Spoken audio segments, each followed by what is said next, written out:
नमस्कार, स्वागत है आपका संसद टीवी में और मैं हूं आपके साथ अर्चना मिश्रा। हमारे साथ हैं बेहद खास मेहमान, धनबाद से भारतीय जनता पार्टी के सांसद, 3 बार विधायक रह चुके हैं, ढुल्लू महतो जी। सर, आपका बहुत बहुत स्वागत संसद टीवी में। क्या कहेंगे मतदाताओं को, क्या शुभकामनाएं देंगे? आप लोकसभा में चुन करके पहुंचे हुए हैं। सबसे पहले तो आपके संसद टीवी को अपनी ओर से, अपने क्षेत्र की ओर से हार्दिक दिल में बधाई देता हूं और विशेष रूप से हमारे धनबाद लोकसभा क्षेत्र के देवतुल्य जनता ने हमें चुना है, उसके लेकर मैं अपने लोकसभा क्षेत्र के तमाम जनता को आभार प्रकट करते हुए जिस आशा और विश्वास के साथ उन लोगों के द्वारा हमें चुना गया है, मैं उसके आशा और विश्वास पर खरा उतरने का जरूर काम करेंगे।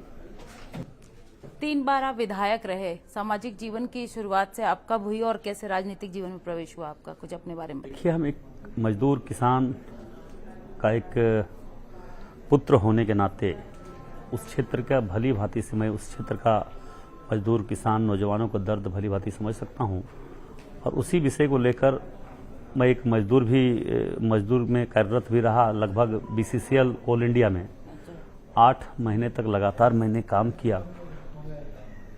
अपने लैंड के बदले में, जमीन के बदले में मेरा नौकरी हुआ था, विस्थापन हुआ था मेरा। और 8 महीना के दरमियान मैंने देखा कि किस प्रकार से उस क्षेत्र में शोषित गरीब मजदूरों का शोषण माफिया तत्वों के द्वारा और कुछ भ्रष्ट अफसरों के द्वारा किया जा रहा था। उसके लेकर शुरू से ही हम शोषण मुक्त समाज को स्थापित कैसे करें, इसके लेकर लगातार मैंने संघर्ष किया और आज उस क्षेत्र के गरीब शोषित मजदूर किसान गांव के लोगों ने मुझे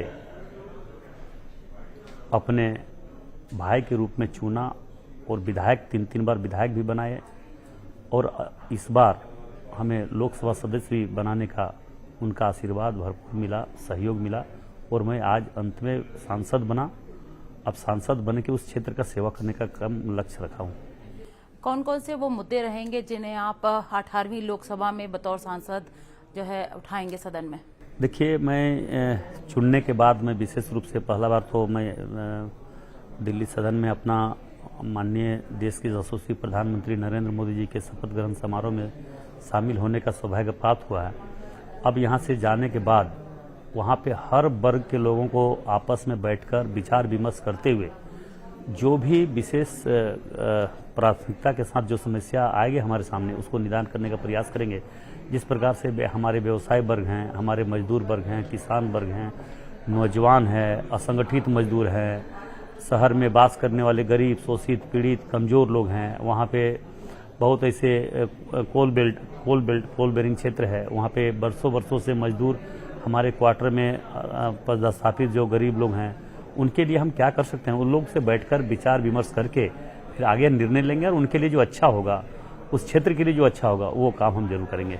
इस बार का लोकसभा चुनाव 2024 का, इसमें झारखंड खास करके क्या चुनौतियां रही? चुनाव के दौरान क्या कुछ सामने आया जो लगता है आपको कि आपको मुखर तौर से यहाँ पर उठाना चाहिए, उन पर ध्यान देने की जरूरत है? देखिए, भारतीय जनता पार्टी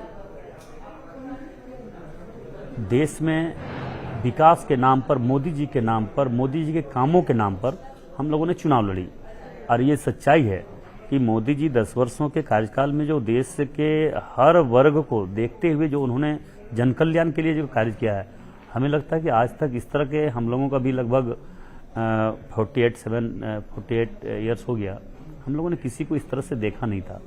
मगर मोदी जी के हर अच्छे काम को लेकर हम लोगों ने क्षेत्र में गए और लगातार मोदी जी के काम को हम लोगों ने जनता के बीच में पहुंचाने का भी काम में हम लोग सफल रहे। मगर जो हमारे विपक्ष में खड़े थे एनडी गठबंधन के लोग, उनके पास कोई मुद्दा नहीं था, सिर्फ फेब झूठ गलत अफवाह फैलाने का परिणाम रहा कि कहीं न कहीं इस तरह का स्थिति वहाँ पे बना और कहीं न कहीं कुछ सीटें में हम लोगों का हारना पड़ा जो हमारे सुरक्षित सीट थे।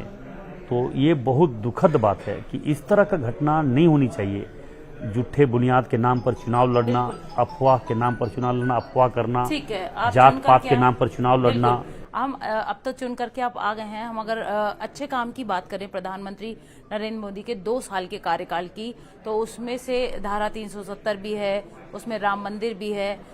तो राम मंदिर को लेकर खास करके, क्योंकि आपका भी, आपने एक वहां पर मंदिर का निर्माण किया गया धनबाद क्षेत्र में, उसमें आपकी विशेष भूमिका है, तो उसका क्या जिक्र है, जरा बताइए हम लोगों को। देखिए, जिस प्रकार से आज हमारे देश के 140 करोड़ जनता ने अपने सनातन भाइयों के द्वारा, हमारे हिंदू भाइयों के द्वारा 550 वर्षों से इंतजार में थे कि हमारे प्रभु श्री राम जी का मंदिर अयोध्या धाम में कैसे बने, प्रभु श्री राम जी कैसे विराजमान होंगे उसमें, उस विषय को लेकर मोदी जी ने लगातार उस क्षेत्र में काम किए और न्यायालय का निर्णय हमारे हिंदू भाइयों के पक्ष में, हमारे सनातन भाइयों के पक्ष में जो आना था आया, और हम लोग हमारे मोदी जी के नेतृत्व में मंदिर भी बने और प्राण प्रतिष्ठा भी हुआ।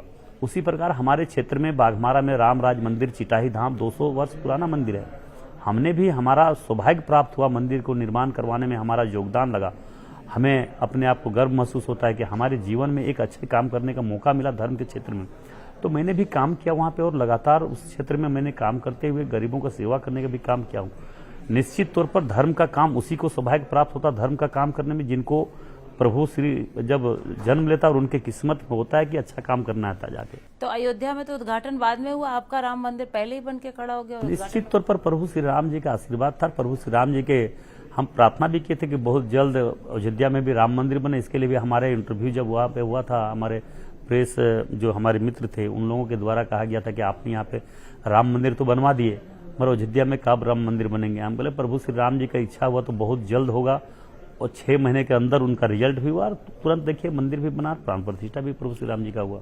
धनबाद को लेकर के खास करके वहाँ ऐसे कौन सी ऐसी विशेष समस्या है जिसको लेकर के आप फोकस करेंगे कि आप, क्योंकि अब आप संसद में पहुंचे हैं तो आप उस बात को वहाँ पर रखेंगे और उस पर त्वरित निर्णय की आप उम्मीद करते हैं? देखिए, सरकार गठन होने के बाद तुरंत उस क्षेत्र में सबसे बड़ी भ्रष्टाचार का जो मुद्दा है, जो अवैध माइनिंग का मुद्दा है, जो अवैध माइनिंग के दौरान हजारों हजार आदिवासी गरीब दलितों का जाने गया है, उसका जांच हम सीबीआई से करने का मांग जरूर करेंगे।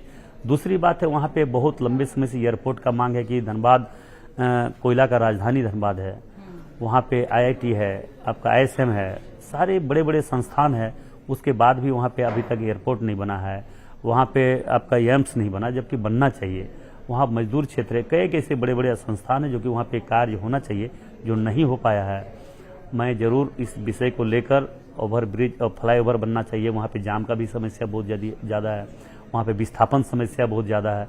तो इन विषयों को लेकर जरूर हम सरकार के पास, सरकार के सामने रखने का काम करेंगे, और मुझे पूरा विश्वास है कि मोदी जी के नेतृत्व में ही इन सारे विषयों का, सारे समस्याओं का निदान होंगे। तीसरी बार प्रधानमंत्री नरेंद्र मोदी प्रधानमंत्री बनने जा रहे हैं, 3rd टर्म, तो क्या कहेंगे, क्योंकि जो लक्ष्य लेकर के वो आगे बढ़ रहे हैं, 2 बार के टर्म में जो चीजें पूरी रह गई हैं उनको पूरा करना है और आगे नए लक्ष्यों को लेकर के उनको बढ़ना है। देशवासियों से मैं बस इतना ही अपील और आग्रह करना चाहेंगे कि मोदी जी जिस तरह से काम हमारे देश में वर्तमान समय में 10 वर्षों में किया है, इस काम को और आगे बढ़ाना है। देश को सशक्त और मजबूत बनाने के लिए, देश के अर्थव्यवस्था को मजबूत करने के लिए मोदी जी बहुत जरूरी हैं, और मोदी जी के नेतृत्व में ही अर्थव्यवस्था हमारा मजबूत हो सकता है, देश आगे बढ़ सकता है, देश के मान और स्वाभिमान पूरे विश्व में बढ़ सकता है। इसलिए मैं आग्रह करना चाहूंगा देशवासियों से कि मोदी जी के साथ हर हाल में हम लोगों को खड़ा रहना चाहिए। बहुत बहुत धन्यवाद आपका संसद टीवी से जुड़ने के लिए। तो ये थे भारतीय जनता पार्टी के धनबाद से सांसद, जिन्होंने हमें बताया कि धनबाद, खासकर झारखंड में भ्रष्टाचार की बहुत समस्या है और विकास के दृष्टिकोण से ऐसे तमाम मुद्दे हैं जिसे वो अब सदन में भी उठाएंगे। इस खास प्रस्तुति में इतना ही। देखते रहिए संसद टीवी। नमस्कार।